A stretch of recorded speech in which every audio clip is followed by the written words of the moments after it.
Hello again, everybody. Happy to see so many people here in the room. Next on stage, I think you need to fasten the seatbelts because I think we will go through quite a lot of things in 25 minutes. So please welcome Callum White. Hello. Thank you for having me.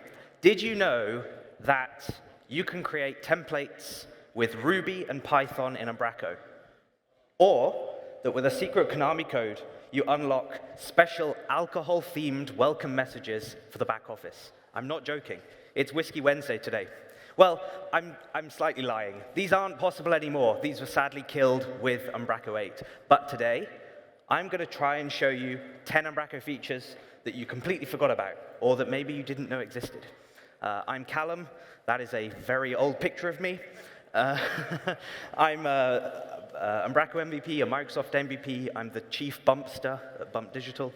And I've been working with Umbraco quite a while. I did my training, my first Umbraco training was level 1 training. It was for V6 by a cheer. Who did V6 training in the room? And a few people know this document. This fills me with so much joy seeing this because back in the days when you did old school Umbraco training, you were given this Razor cheat sheet, and it told you all of the different things, all the APIs that you needed to know about to be awesome at Umbraco. And they don't do it anymore. And instead, they kind of teach you more about the regular content APIs. And I think this was great. There's so many hidden things that still work in that sheet that you can still do today that people maybe don't know about. But that should be counting. Oh, how annoying. I was supposed to have 25 minutes to do this talk. I have a tendency for overrunning, so enough nostalgia. Let's stop reminiscing about what happened in the past, and let's talk about some things that you can really do today, things you can go away, do in your Umbraco sites as we speak. The first one is magic strings. Now, the product that we love to hate, Umbraco Forms, has a really powerful magic strings feature where you can put an @ symbol before certain field descriptions, and they'll get pulled from things like query strings. But did you know you can also do things like that in the back office? You can also do, as of recently, some quite powerful markdown features in your property descriptions, including making text bold, italic, linked, or an image, and even if you do this little dash dash, it will create a collapsible description for you. And I'm going to show you. I've got demos for basically all of these. We've got 25 minutes, 10 things. It's like 2.5 minutes per item, so strap in. We're gonna do this pretty quickly. Here I have an Umbraco 10 RC5 site, because we're only days away from running the regular release. It's got the starter kit installed, and I've set everything up for how we want to do this today. You can see here, if I zoom in, I have a description with some bold text, italics, a link, and look, a read more with an embedded image. How fantastic is that? If I just show you quickly how that was set up, I can go into my doc type, and you can sort of see the syntax here. This is just in the description directly. That's pretty neat, isn't it? But wait, did anyone notice anything else special there? We have a hash just before my property name. Why is that? Well, you may have forgotten that you can have translated property names in the Umbraco back office. In this case, putting the hash symbol before your property name and giving it a dictionary key will pull the value from the dictionary. So I've got my hero description set up here.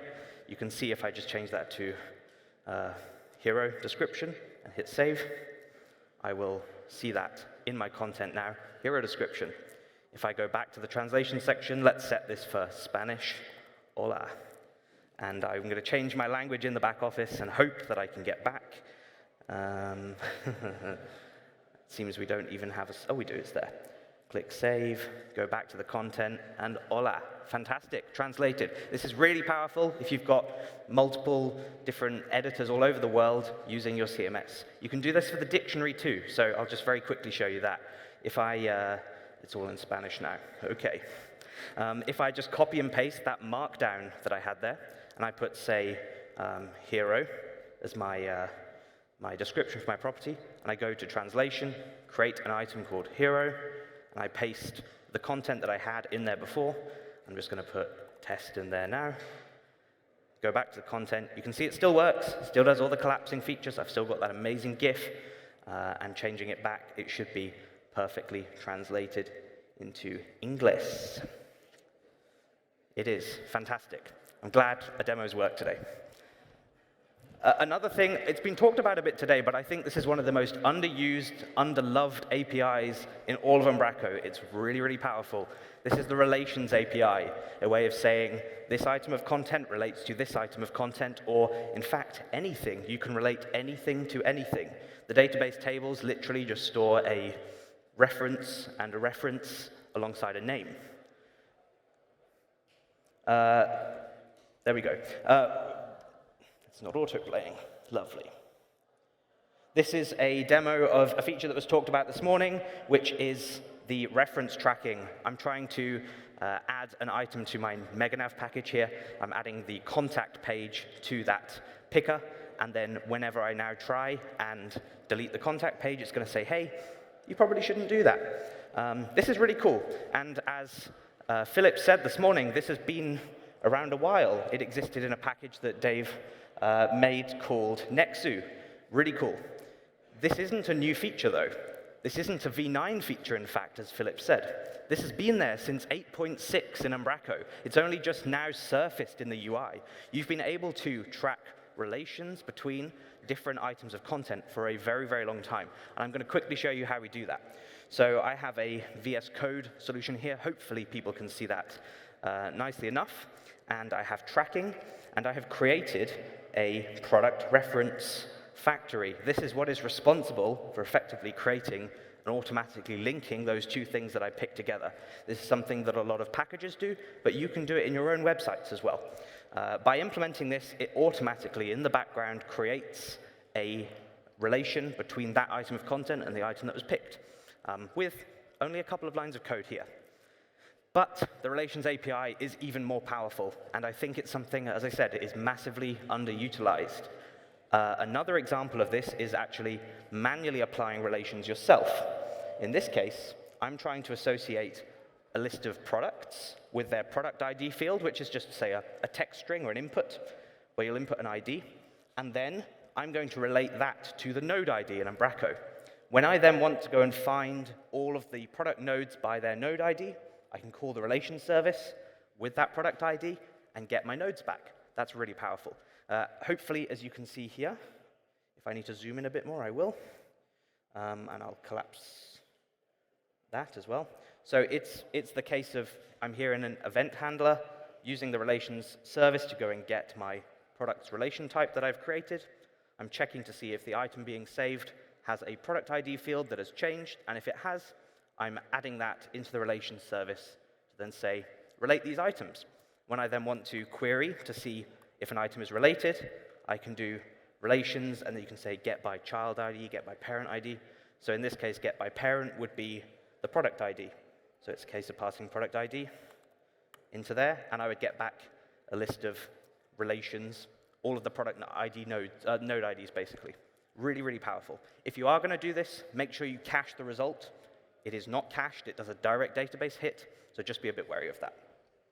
I'm going to undo that just before it causes us any problems a bit later.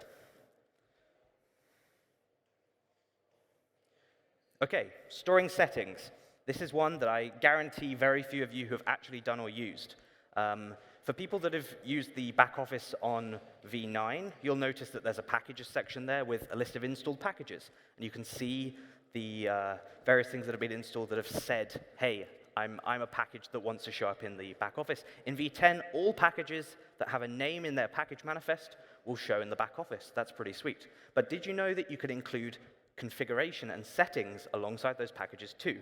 As of V8, a feature called package options was introduced. And if I fire my demo up again, I have created an example package here. You can see in my list of installed packages, it shows up here, CG22. And by defining a view, purely just one property in my package manifest, which I'll show you in a second, I have a full, complete settings section for that package. Now, you may want to do this for a package that you're creating, but you could also do this for your own website. You could have all of the settings for your site or system settings live in one of these package options. As I say, it's very, very straightforward to configure. Inside my web project, I have app plugins, CG22, a package manifest file, and this line here, package view, which points to an options file. It's just a regular back office view with a controller that I can do everything I need to do with. Where's my demo? But there's more. How do we persist these values? They need to be saved somewhere. Well, you don't have to roll your own database or tables anymore to do this. Umbraco kind of has a way of doing that too. I have a setting here where I can check show keys. This is a very, very verbose example, so try and read through the lines here, but effectively I can hit save, and that's now saved. You'll notice down here, I've got a property, CG22 show keys is true. And if I set that to false and save and re-enable it, it's false. This is being persisted in the database. As of Umbraco 8, Umbraco ships a service called the key value service.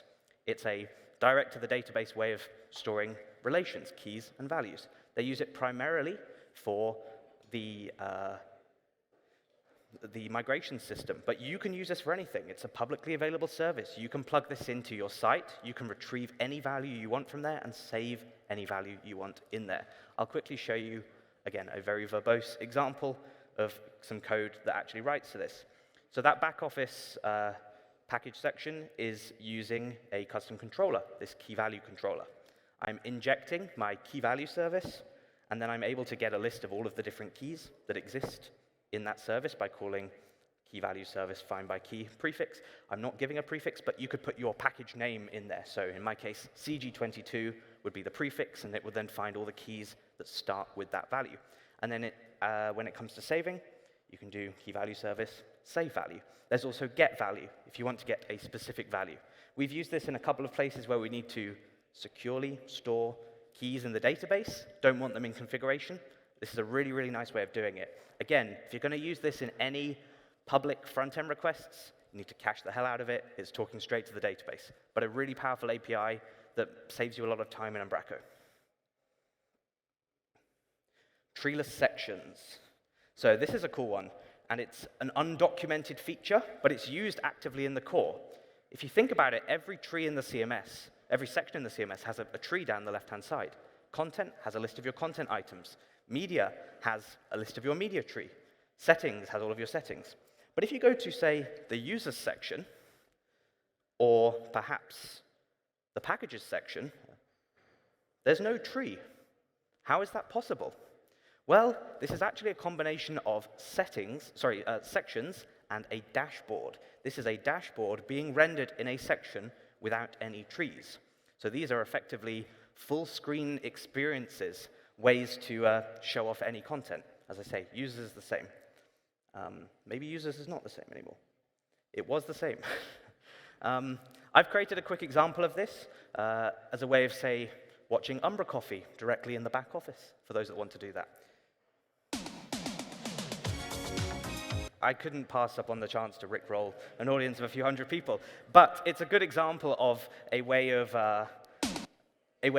showing some content in kind of a full screen view. Now, this is obviously not a real-world example. You wouldn't use it to play videos in the back office, but you could imagine it being quite powerful for things like a custom analytics section, for example, or if we're going to talk about DXP, you could have this be, any other system, a CRM, an integration straight into another platform.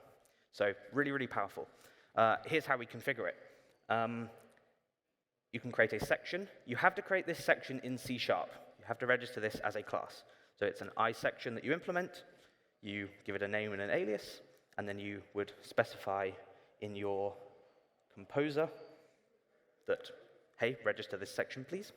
And after that, you can do everything you need to do directly in the package manifest. The section exists at that point. You can register a plugin and set up your dashboard there. That's not the one that I've registered, though. You can also do it in C#. So in this case, I've created a C# class that has all my configuration, the view that I needed to render that dashboard, and everything else you need to do to get a dashboard working. But it's Treeless, nothing else there, really powerful. I mentioned DXP, so if this is going to work, it's not. That was a gif of some tequila. March in, take a shot. The next one is user dashboards. This is an interesting one, and this has existed since Umbraco 7.710, and people haven't used it. Until very recently, people started talking about this. User dashboards is a way of putting a custom dashboard, that's an angular view, effectively, into any of the panels that appear in the CMS. That's when you click on, say, the user icon or the help icon as well. If I just jump over to my, we'll get rid of Rick for a second. If I refresh this, you'll see up in the top right, if you can see that, there is a little bobbing icon next to the help section there. I have registered a custom dashboard that inside there is some release notes. These are release notes that are being rendered from a changelog file in my project. So this is a kind of nice way of informing users about what's changed in the CMS. As you can see there, we've added even more Rick to the project recently. This is just a regular dashboard. I can even show you the code. It's rendering a custom view that's calling a back-office controller that is here and going and fetching the changelog, but that doesn't really matter. The code itself is release notes and here. It's some very, very simple logic for actually just rendering any old dashboard. I've registered that directly in my package manifest file, and all that I needed to do was give it a section of user dialog or user help. I've actually registered this in two places. You'll notice it appears here too. This is the user dialog, and this is the user help section. These are hidden sections that you didn't know existed and you can register things in, but maybe now you do. For the very eagle-eyed people there, you'll have also noticed another thing that I've thrown in here to just make this a bit more fun. That bobbing icon is something that you can do. Anyone can do this in Umbraco. It's used as part of the validation, but it's a directive. It's publicly available. It's called umbadge, and you can create anything you want there. There's a class you can add onto it to make it bob and jump about. But in my case there, it's just to draw the user's attention to something. You can see how this would allow you to create a kind of bespoke experience for your users, where you're guiding them through, maybe using the CMS, telling them what's changed, if there's anything that needs their attention. And that's the directive that I've used. As I say, umbadge, very small size, with a couple of classes on it, and it works a treat. Custom tree actions. Now, this has been around a little while, I'll admit, pretty much since the dawn of V7. But there's some really creative things you can do with this. Every tree in the back office has a controller that's responsible for rendering it. It also has a menu. It has a way of fetching the root nodes and all the child nodes and all the information you need about any node in that tree. Well, you can fully customize how that tree renders. You can add your own actions on there. You can filter nodes out. You can add nodes that don't exist in. It's really powerful. In Umbraco 9 and beyond, these have all moved to events. There is an event that you can just hook into to modify that tree, which I'm going to show you now. So just like before, I've created under my back office folder here, a trees folder, and there is a thing here called share content tree menu handler. You'll see it in action in a minute, but this is effectively a notification handler following the new Umbraco 9 and beyond pattern, saying when the tree is rendering, I'd like to modify what that's going to be outputting to the user. In my case, I'm adding some options, a share option. And in practice, this is how that would look. I can go to Actions, I can go to Share, and it pops open a dialog with the URL of the item that I've got in the CMS, or the public URL of that item too. This was a couple of lines of JavaScript, and I'm effectively calling that from here. I'm saying execute this JavaScript method to pop open that dialog. It's pretty cool. This took me a couple of minutes to get up and running with. This appears, you can control which section this appears in or which tree. If it's a custom tree you've created, you can do things there. If you're a package, you can use that to extend core trees that you don't have any control over. It's pretty sweet. Now, Jevon spoiled this one for me on Twitter. But if you don't follow Jevon, you should. But this is a really, really powerful feature that has existed since v6, and very few people knew about it. In v9, it was renamed. It's now called Site Domain Mapper, but it used to be called Site Domain Helper. This is a great way of registering all of the domains that you need to use in the CMS programmatically. So you don't have to define them in the tree by like right-clicking add host names and binding them that way. You can instead define them in code. It looks a little bit like this. This was stolen straight off the docs. I'm not going to take any credit for it. And well done to Bjarke, who's null propagated that site domain helper, because that is now nullable in v10. But this effectively allows you to say, these are the groups of my domains, and these are the ones I want you to register, and these ones should be active in the routing. When a request comes in, Umbraco will look at the domains defined in this site domain mapper and say, hey, I know that domain. I'm not going to return a 404. I know I need to route that to some content. And then you could conditionally decide we're going to activate certain sections or not. And again, stolen off Jevon, but this is a lovely idea and should really be in core. Jevon has used the new iOptions pattern that exists in v9 or .NET 5 and beyond, and he's registering mapped domains directly in config, so you don't have to worry about creating code or doing anything fancy there either. I'd really love to see this one in core. Okay, cultures and fallbacks. This is a big one. If you've ever built a multilingual site, you'll know it's kind of annoying to make sure that the right culture is served to the right users, and especially if you want those to be, say, served from transparently from one domain, rather than having country-specific URLs. And there is an official way to do this in the core that I don't know if too many people know about. And it is called... Nope. There we go. It's called the published value fallback. Now, again, I'm not going to take too much credit for this. A big shout out to Jeroen van Trooyen, who first discussed this idea with me. But if you're using Models Builder, you have no easy way of providing a fallback value for anything. It's a strongly typed model that's being bound to a kind of uncultured, unfallbacked call to go and get a value in the back office. The published value fallback effectively gives a set of instructions to the CMS to say, get me this culture, this segment, and apply this logic for finding a value. That might be to recurse up the tree. It might be to fall back to a default language, such as English if you're in Spanish. By implementing this class, you override what Umbraco does by default, which is to return null if it can't find anything. You can say, hey, when I don't tell you to do anything, assume that I would like actually the language variant to be fallen back to. So in this case, it's a class. I'll just hide that. It's a class where you're saying, if no value has been provided, please fall back to the language, and then just resume calling the CMS. This means that you'll be served your cultured content even when you don't ask for it, and even if your domain's, say, completely transparent, which is cool. You could also put any logic you wanted in here, such as reading from the HTTP request, say, to see if there's an item on a cookie to decide which culture to show a user. Really powerful there, too. Platforms like the Umarketing Suite, they use this in order to be able to serve different segmented content to different users too. A really handy piece of code to use if you're doing multilingual sites.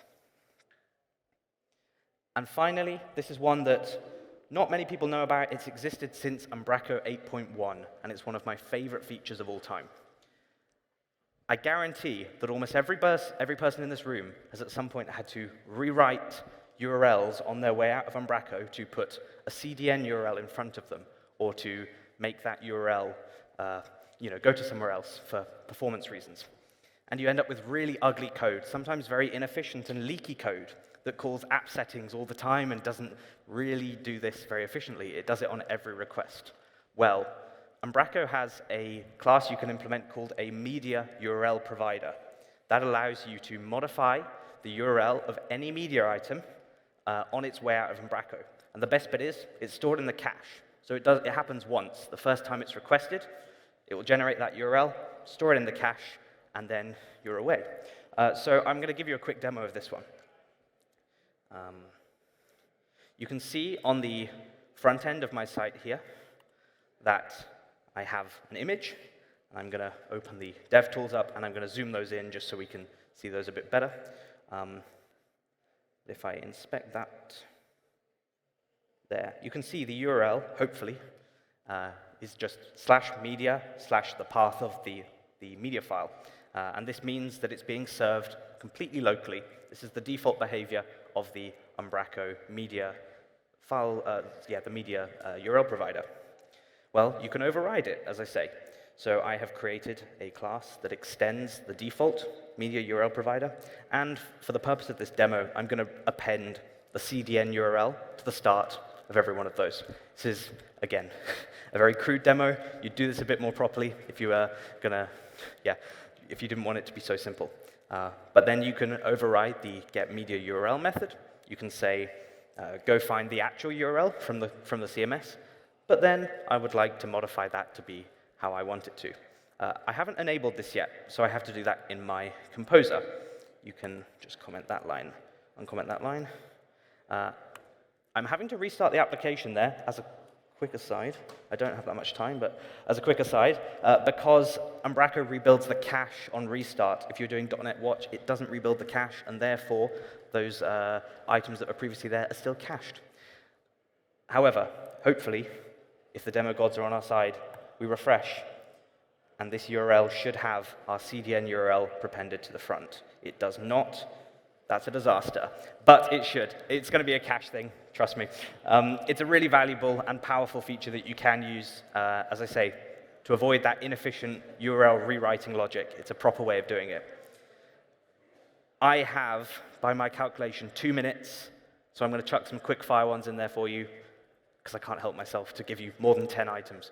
First one, app cache. So many times I see people rolling their own caching mechanisms in Umbraco sites, using the built-in .NET memory cache, or even output caching in pre.NET Core land. Well, Umbraco has a very nice managed cache, including things to handle expiry and invalidating items when another object changes. The runtime cache is a perfect use case for any kind of caching need that you want to store something for, say, a period of time, or even the life cycle of the application.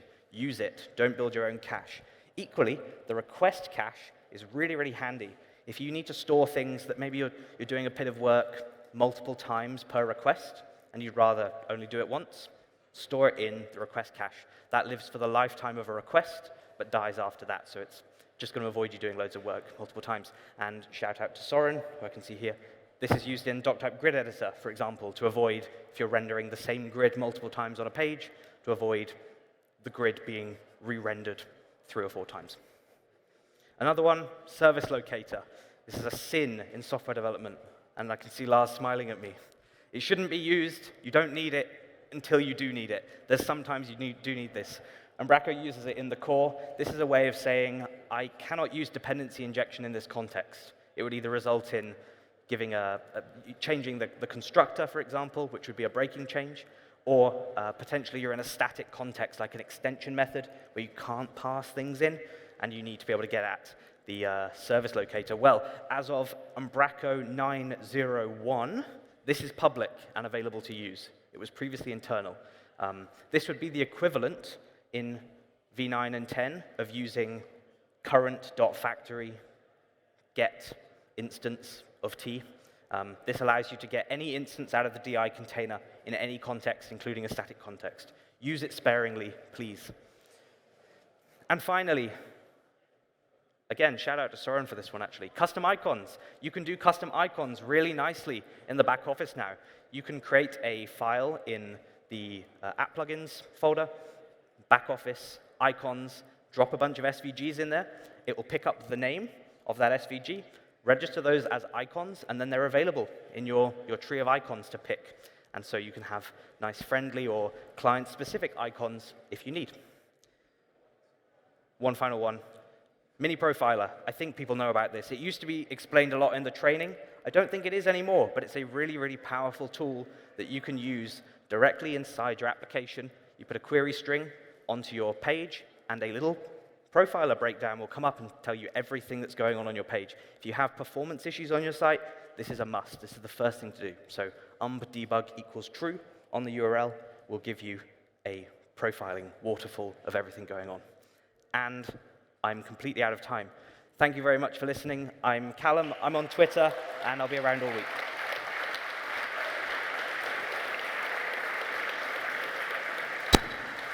Thank you very much, Callum. And yeah, you're on Twitter, but you're also here in a few minutes, right, for Ask the Speaker, together with Elefsira and Mikkel and Martin. So stay tuned in a few minutes.